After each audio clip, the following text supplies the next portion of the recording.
사랑하는 성도 여러분, 오늘 여러분의 신앙의 믿음의 현주소는 어떠하십니까? 오늘 성경의 말씀을 보면 우리에게 표현하는 말씀 같지 않습니까? 12절에 때가 오래되었으므로 너희가 마땅히 선생이 되었을 터인데 너희가 다시 하나님의 말씀에 초보에 대하여 누구에게서 가르침을 받아야 할 처지이니, 우리의 처지, 우리의 신앙의 현주소가 어린아기가 아니라 단단한 식물을 먹을 수 있고 다른 사람들을 가르칠 수 있는 그러한 선생된 자로서의 리더가 되어야 되는데, 백날 너희는 어린아이 같은 자가 되는 거 아니더냐? 때가 오래됐는데. 여러분, 신앙생활 하시면서 교회 나오시면서 1년 이상 되신 분들은 다 오래된 분들입니다. 만약 여러분 신앙 경력이 10년이 넘었으면 진짜 오래된 분입니다. 만약 여러분 신앙생활이 20년 이상 되신 분은 산삼가도 같은 분입니다. 정말 오래된 분들입니다. 그런데 혹 여러분 아직도 신앙의 모습은 어린아기 모습은 아닐런지요? 표현합니다. 단단한 음식을 못 먹고 젖이나 먹어야 할 자가 되었도다. 이는 젖을 먹는 자마다 어린아기니 의의 말씀을 경험하지 못한 자라 말합니다. 신앙생활을 그렇게 1년 이상 오래 하시면서도 경험하지 못하는 그런 신자의 모습이 아니냐는 겁니다. 여러분, 아기는 정말 엄마 젖만 먹어야 합니다. 그래야지 아기에게 다른 음식 먹이면 그 아이 탈나거나 죽습니다. 우리가 신앙생활을 오래 하다 보면 신앙이 이렇게 쭉쭉쭉 성장해서 순장도 돼야 되고, 그리고 섬긴장도 돼야 되고, 그 안에서 여러 리더의 모습으로 다른 사람들에게 내가 만난 하나님을 전해 주어야 합니다. 그런데 혹시 계속 지금 나의 신앙의 현 주소는, 나의 처지는 애기 같은 그런 모습의 자태로 누군가가 기저귀를 갈아줘야 되고 누군가가 젖을 먹여줘야 되는, 아무것도 못하고 있는, 누워만 있는 그런 아기의 모습은 아닐런지요? 얼마 전에 길을 걷다가 한 노파 뒤에 따라가는 한 중년, 40대 넘으면 중년이라고 그러죠. 중년이 칭얼대는 이상한 모습을 제가 보게 됐습니다. 한 노파는 앞에서 몇 메다 앞서가고 있었고, 뒤에 따르는 그 중년은 침을 흘리면서 이렇게 그 엄마를 불렀습니다. 엄마, 같이 가. 엄마, 이거 먹고 싶어. 같이 가. 언뜻 보기에도 그 사람은 정신지체하였다는 것을 볼 수 있습니다. 정신지체 한 2급 정도 될 듯 합니다. 몸은 40대가 분명합니다. 풍채도 있습니다. 근데 그 사람의 정신적인 수준은 3살, 4살 정도였습니다. 늙으신, 야유신 그 노파는 뒤 쳐다보면서 알았어, 어서 와. 순간 주의를 준비하고 있는 저의 머릿속에 지나가는 모습이, 이것이 현재 우리 성도들의 신앙의 자화상은 아닐까? 신앙생활은 1년 지나 10년 지나 20년 지나 있지만 계속적으로 누군가 쾌유를 받아야 할 사람, 부담스러운 그런 말씀에 얹혀버리는 그런 신자의 모습. 죽만 먹는다 하는 것은 악이라는 반증이 아니겠습니까? 초보적인 신앙이라고 하는 것을 얘기하는 거 아닙니까? 분명히 다른 이들을 가르칠 정도로 단단한 음식을 먹어야 할 신자임에도 불구하고 아직도 여전히, 그래서 13절에 보면 젖을 먹는 자마다 어린아기니 의의 말씀을 경험하지 못한 자라 말합니다. 경험하지 못한 자. 즉 하나님의 말씀이 살아 역사하심을 인정하지 못하는 자. 여러분, 우리가 우리의 인생이 이렇게 버겁고 힘들고 때로는 여러 가지 문제들을 만나고 그럴 때마다 우리가 낙심하고 우리가 힘들어하는 이유가 뭡니까? 일이 왜 이렇게 안 풀리나? 왜 이렇게 인생이 꼬여가나? 왜 우린 자식은 내 뜻한 대로 잘 성장해 주지 않나? 왜 내 삶의 운명은 이럴까?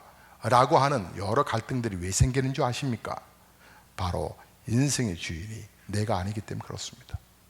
인생의 주인이 내가 인생의 주인이라면 내 마음대로 내 뜻대로 안 되는 게 어디 있겠습니까? 근데 되지 않습니다. 즉 창조주가 있다는 얘기입니다. 근데 그분 앞에 전적으로 맡기지 못합니다. 인생을 맡기지 못합니다. 하나님을 신뢰하지 못합니다. 어느 날 하나님께서 아브라함을 그래서 시험하고 싶으셨다고 말씀하셨습니다. 아브라함이 얼마나 하나님을 인정하고 하나님을 얼마나 믿는지를 보고 싶으셨다 말씀합니다. 그래서 그의 아들을 바치라 했을 때 아브라함이 그의 신앙을 보입니다. 하나님 앞에 하나님의 정말 능력을 인정하여 심지어는 그 자식을 제물까지도 삼습니다.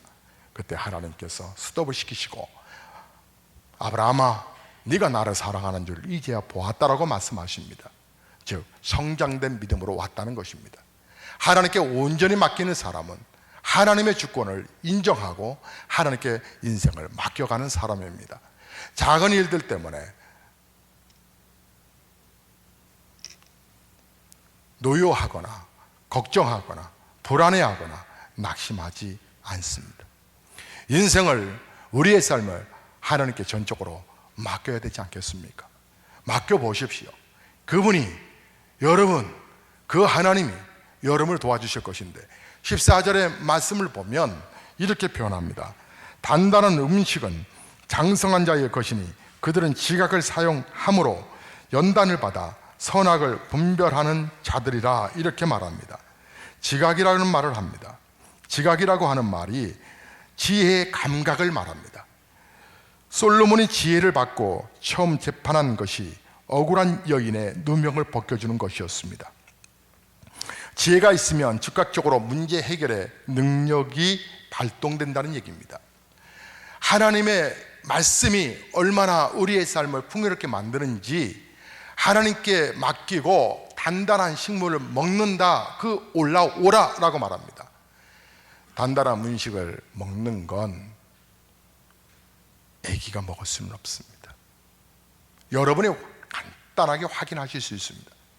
여러분이 어린아기 신자인지 여러분이 장성한 신자인지는 여러분 스스로가 간단하게 체크해 보면 됩니다.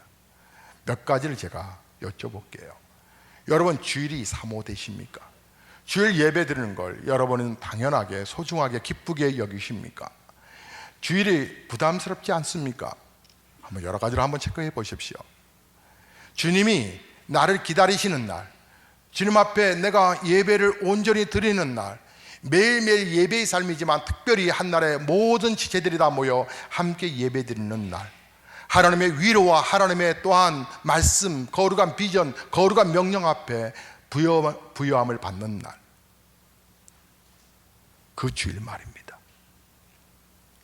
사랑하는 성도 여러분, 혹시 헌금 때문에 여러분 힘들어하지 아니하십니까?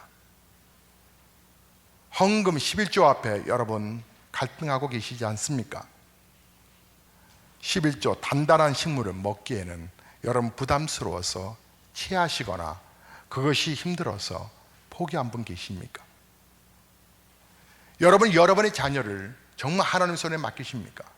맡기셔서 주일이면 니도 하나님 앞에 예배드리고 좀 쉬었다가 오후에 공부해도 된다, 그런 분이십니까?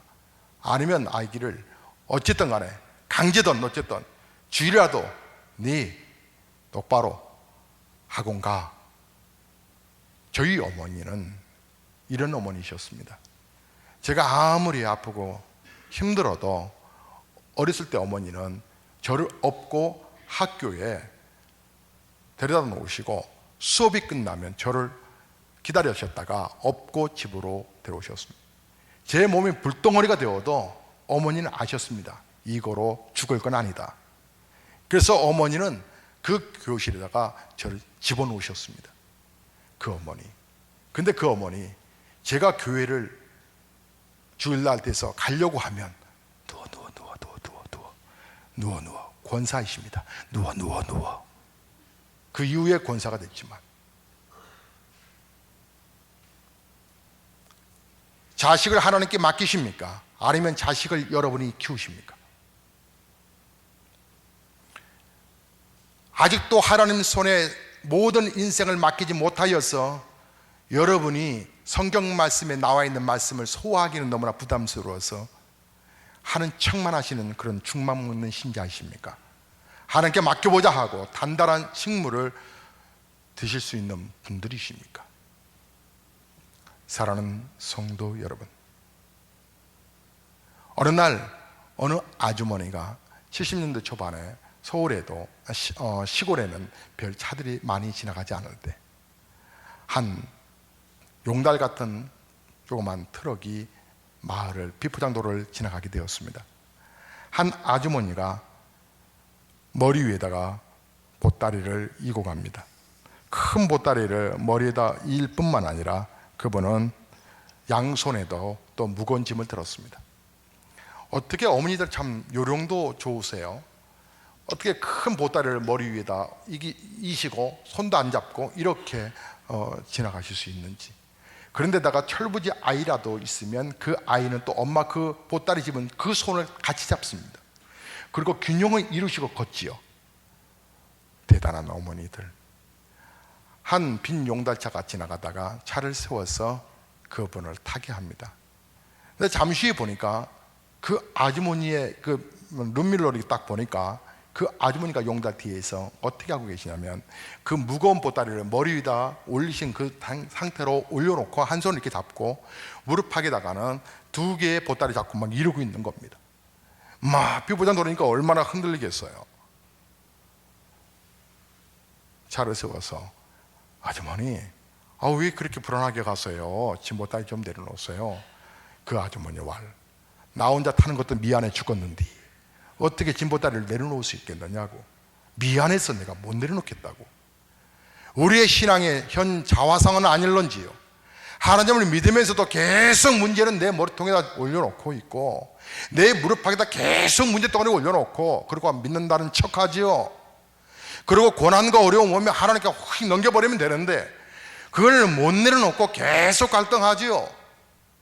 하나님 도대체 살아계시냐고 또 따지기도 하고요. 하나님께 맡기지 못하는 삶이 얼마나 안타까운 삶입니까? 여러분 아직도 죽 드시고 계시면 이제 단단한 이유식 그 먹기 위해서 그 단단한 음식 먹기 위해서 이유식 먹어야 될 거 아닙니까? 과정이 있잖아요. 너의 지각을 사용하여 하나님이 주신 지혜의 감각을 사용하여 하나님이 어떻게 인생을 이끌어 가시는지 한번 보라 이 말입니다. 하나님이 어떻게 역사를 주관하고 계시는지를 보라라고 말합니다. 사랑하는 성도 여러분, 하나님께서 오늘 여러분의 신앙과 믿음이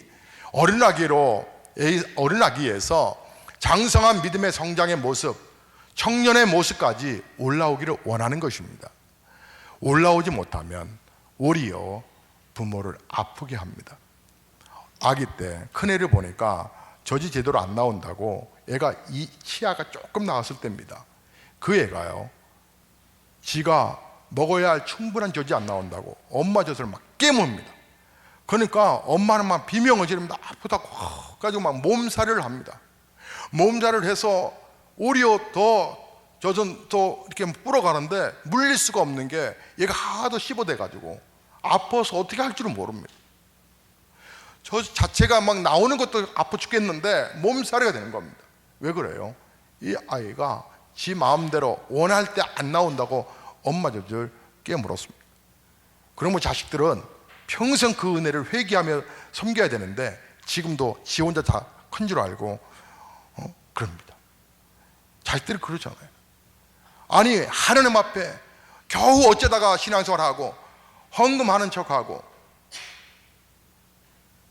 제대로 하나님께 인생을 맡기지도 못하면서 하나님 내 인생이 이게 뭐냐고, 우리 집은 왜 이러냐고, 삶이 왜 이렇게 버겁냐고 하면서 오히려 하나님 앞에 막 대듭니다. 아기가 막 젖을 무는 것처럼 하나님 이럴 수 있느냐고 하나님 앞에 막 도전을 합니다. 하나님 섭섭하다는 거죠. 하나님 앞에 계속적으로 하나님 마음을 아프게 합니다. 하나님은 물은 이 적과 물리지 못하는 그 고통을 감수하면서도 언젠가는 정신지체에서 이겨내겠지 기다리고 계시는 겁니다. 우리의 처지가 어떠하냐는 겁니다. 사랑하는 성도 여러분, 오늘날 교회가 많습니다. 교회가 많지만 정말 나의 영혼을 위해서 몸부림치고 울어지고 함께 우리의 영혼을 위해서 끝까지 주님 닮아가자고 몸부림치는 교회는 죄송합니다, 많지 않습니다. 그렇다고 해서 우리 교회가 훌륭한 교회냐, 훌륭해지려고 노력할 교회지, 노력하는 교회지 훌륭한 교회도 아닙니다. 하지만 의식이 있고 몸부림으로 교회를 건강하게 바로 세워가려고 주 앞에 기도하고 있습니다. 이번에 40여 교회들이 가운데서 우리 교회가 아주 우수한 교회로 본부에서 인정을 받았습니다. 그래서 이번에 오시는 이 교수들, 강사 선생님들도 아마도 범상치 않은 분들을 보냈으리라 생각합니다. 박사학위 받으신 분들이 이번에 본사로 많이 입사를 했다 하더라고요. 음악에 어떤 분이 오실지 정확하게 명단은 안 받았지만 이번 주 토요일 날 알겠죠. 우리 교회는 절대 감사로 시작했습니다. 처음부터 매사에 감사로 시작하려고 했고, 과정도 앞으로도 우리를 섭섭하게 혹 생길 일들은 많을지 모르지만 우리 교회는 성장한 교회고, 우리는 장성한 교회이고, 우리는 의식 있는 교회고, 우리는 상식이 통하는 교회로 세워가기 위해서 또 그런 철학이 있기 때문에 그런 부분들을 잘 소화하고 이해하고 넘어갈 것입니다. 우리의 인생에 있어서, 신앙생활에 있어서 우리가 성장하지 못하다라고 하는 것은 우리의 지각이 평가, 어떻게 판단을 내리냐. 그래서 14절 마지막 부분에 말씀하신 것처럼 선악을 분별한다라고 하는 부분, 무엇이 바르고 옳은 건지에 관한 부분에 대해서 직시하고 있는 판단력이, 그것이 기준이 된다고 하는 것입니다. 사랑하는 성도 여러분 천국이 믿어지십니까? 혹시 천국이 믿어지지 않는 분들은 목사의 이제 결론의 메시지를 좀 집중하시겠습니까? 지난 금요일입니다. 엊그저께입니다. 악기가 본부로부터 120개가 들어온다고 그랬습니다. 원래는 악기가 1차, 2차, 3차에 나눠져서 오기로 되어 있는데 우리 교회는 우리 스태프들이 아주 열심히 하셨습니다. 그 뒤에 우리 아마 이렇게 잘할 수 있는 것도 우리 장로님들이, 그리고 남성 셀 리더들이 기도해 주셨기 때문일 겁니다. 또한 우리 성도님들 한마음으로 함께 믿어주시고 또 협력해 주신 것도 있다고 생각됩니다. 그래서 우리 중앙 스태프들이 얼마나 잘했으면 본부에서 이번 토요일 날 선생들을 신중을 기해서 보낸다고 하겠습니까? 모든 행정적인 부분들도, 미흡한 부분들을 우리가 잘 준비해서 지금도 계속 공급해 드리고 있습니다. 우리 성도님들이 하면 스태프들이 아주 몸부림을 치잖아요. 어제도 목사는 매 마무리까지 기도하고 11시쯤에 나왔습니다.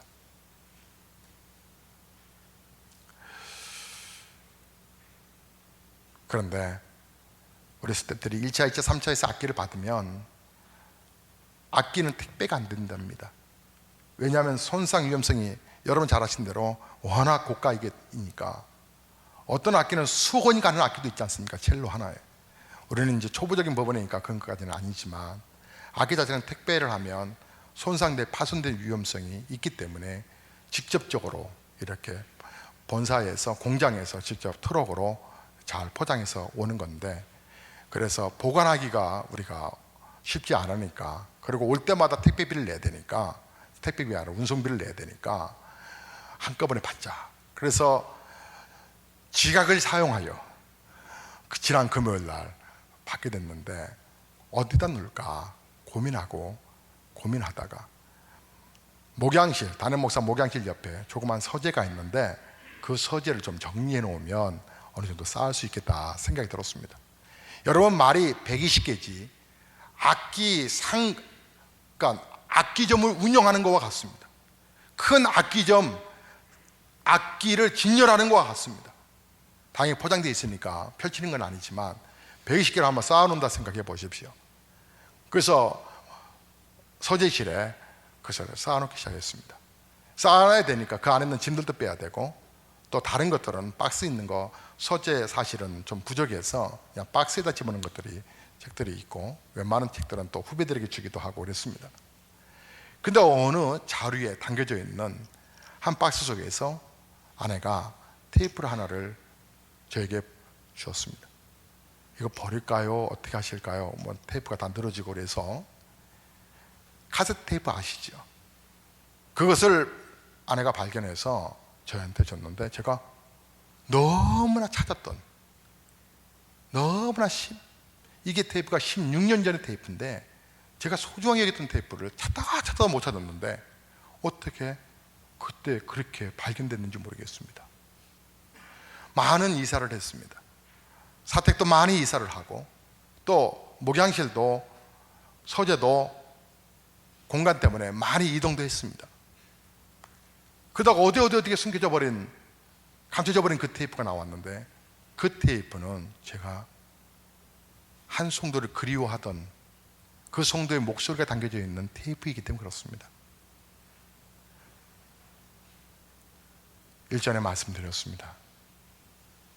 목사가 죽음의 시간을 조금 안다고요. 저 성도가 분명히 살아납니다 했을 때 의사가 포기하고 가족들도 낙심하고 있었지만, 그 성도가 살아나서 오늘 주일 2부 예배 때도 나왔더라고요. 저분은 곧 떠나실 것 같습니다. 그러면 세상을 떠났던 우리 가족들이 계십니다. 개척하고 6개월 정도 지났을 때인데, 한 다급한 밤에 전화가 왔습니다. 한 성도가 죽어가는데 임종 예배를 드려달라는 거였습니다. 그분은 우리 신자가 아닙니다. 근데 급하게 이제 운명 시간이 있다는 걸, 의식 없는 걸 알고 목사를 불렀던 거죠. 제가 달려가 보니 정말 그분은 의식이 별로 없었습니다. 간절히 기도했습니다. 하나님의 은혜 속에서 그분은 살아나게 되죠. 회복되어 있습니다. 중간 생략하고, 그분은 암으로 고생했던 분입니다. 근데 암으로 회복됐던 그가 또다시 하나님을 떠나가기 시작합니다. 결국은 다시 교회에 돌아왔을 때는 그분은 정말 시간이 얼마 남지 않았음을 알았습니다. 몇 개월 동안 그분에게 구원의 확신을 가르쳐드리고, 천국이 분명히 있음을 보여드리고, 말씀해드리고, 공부를 하면서 그분의 영혼이 천국 갈 수 있도록 그를 붙들고 있었습니다.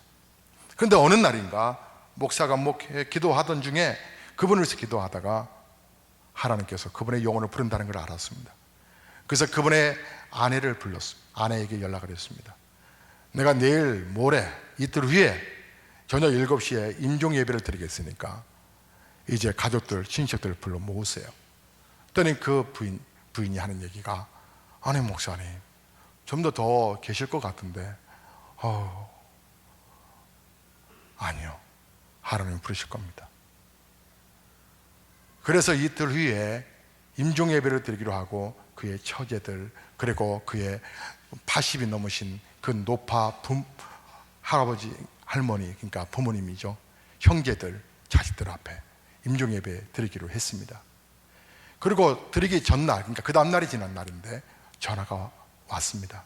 부인에게부터 전화가 왔습니다. 남편이 목사님을 급히 찾는다는 겁니다.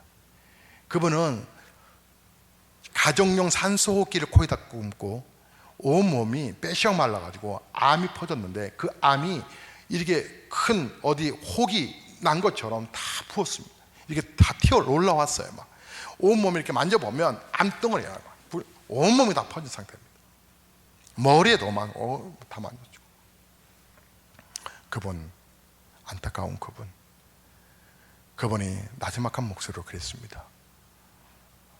저는 남편이 저를 찾는다는 말 앞에 부인이 전날 임종예배 드린다고 하니까 얘기를 했나 생각을 했습니다. 부인은 얘기를 못했던 거죠. 근데 그 남편은 저를 불러서 이런 말을 했습니다. 목사님, 희미한 목소리였습니다. 제가 천국을 갔다 왔습니다. 와,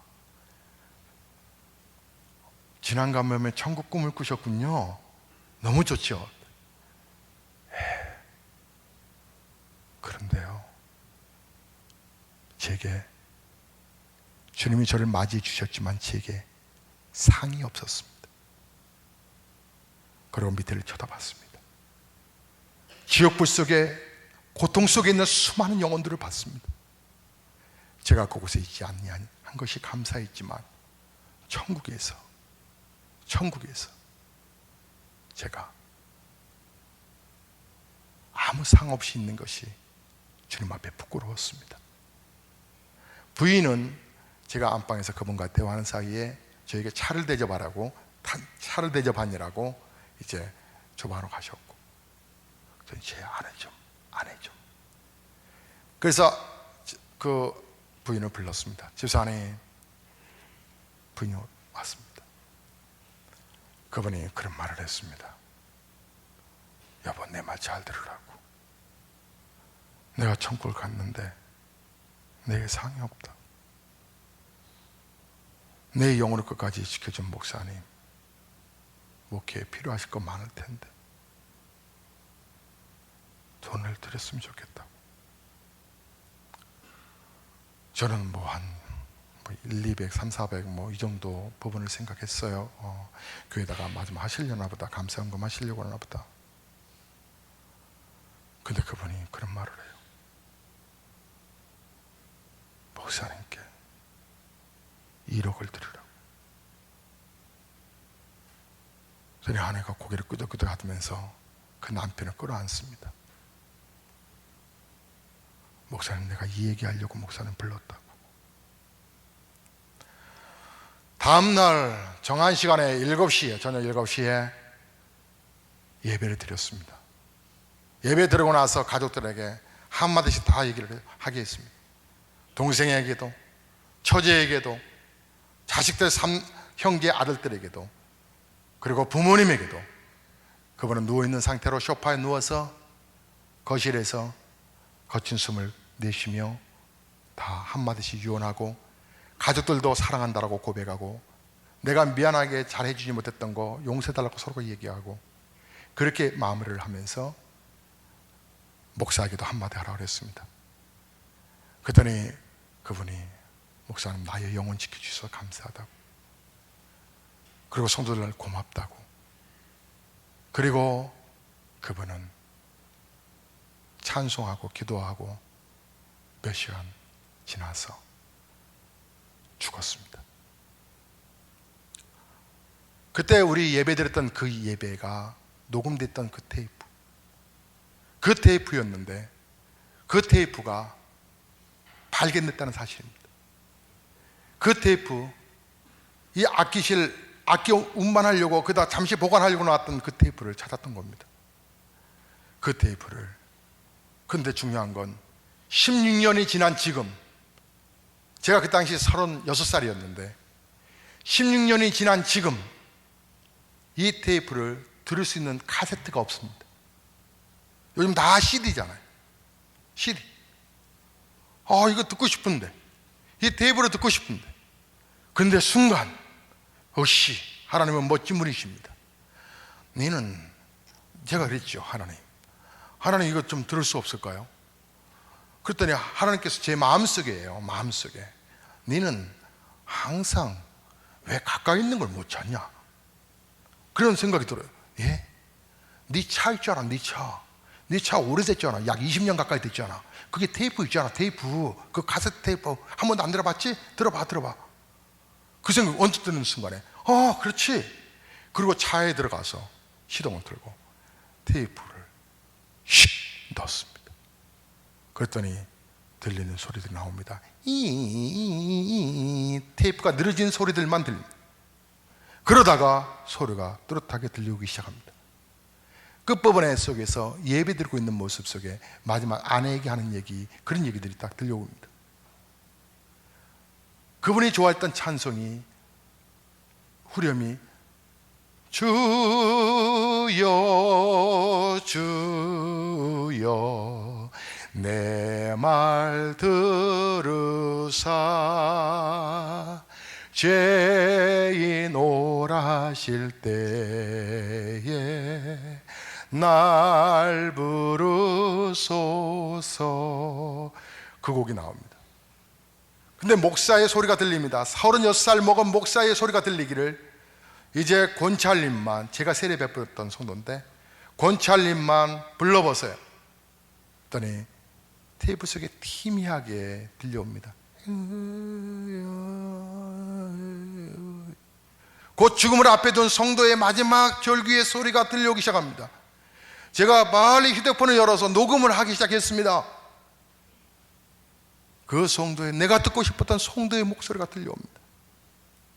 제 눈가에는 눈물이 계속 흐르고 있었고, 그 성도가 마치고 나서 목사에게도 한마디 하세요 하니까 들려옵니다. 내 영혼 지켜서 감사하다.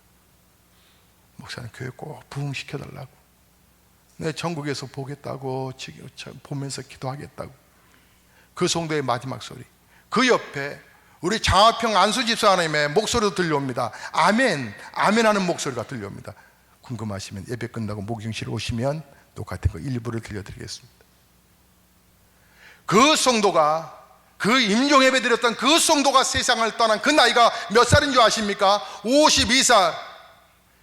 하나님이 왜 이 즈음에 이 테이프가 발견되게 하시고 왜 목사에게 보이실까 의미를 생각해 보다가 제가 차 안에서 펑펑 울고 하나님의 음성 앞에 제가 집중하게 됐습니다. 이런 것이었습니다. 김 목사야, 네 나이 52살이지. 이 성도 내가 부르는 것처럼 니도 부를 수 있다. 네 성도들 다 어디 가지? 네 목회 제대로 안 해서 네 성도들 다 지옥 보내는 거 아니야. 천국에 그냥 구원만 만나 천국에서 상이 있어야 할 터인데 우째고.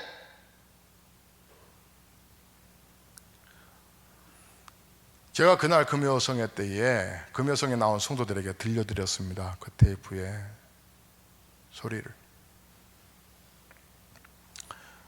그 부인은 그 이후에 우리 교회에 1억을 헌금을 했고요. 여러분, 천국이 안 믿어지신다고요? 죽으면 알 텐데. 파스칼은 죽어서 후회하지 말고 믿어서 천국 없는 거야 꽝이지만, 있는데 천국 없다고 그러다가 지옥 가면 어떡하느냐고 그는 대학생들에게, 지성인들에게 그렇게 얘기를 해줬습니다. 믿는 게 확률상 높지 않겠느냐고. 언제까지 애기 신자로 사셔서 껌뜻하면 시험 들고 껌뜻하면 갈등하고 하나님이 어디 계시냐고 갈등하고. 지난 금요성에 녹화를 할까 또 갈등하다가 안 했던 이유는 이제 우리 성도들이 정말 말씀을 사모해서 달려나올 수 있는 그런 분위기를 만들어야 되겠다는 것 때문에 그렇습니다. 그때도 말씀드렸습니다. 하나님이 우리에게 고난을 허락하신 거 다 필요하기 때문에. 사랑하는 성도 여러분, 오늘 주님이 말씀하십니다. 인생 내 맘대로 안 되지. 이제 경험해봐. 너의 지각을 사용해서 이제 경험해봐. 죽만 먹지 말고. 죽 제대로 안 나온다고 젖 안 나온다고 깨물지 말고 이제 죽도 먹고 이유식도 먹고 단단한 음식도 먹으러 올라와야지. 하나님이 여러분의 믿음의 진보를 기다리고 계십니다.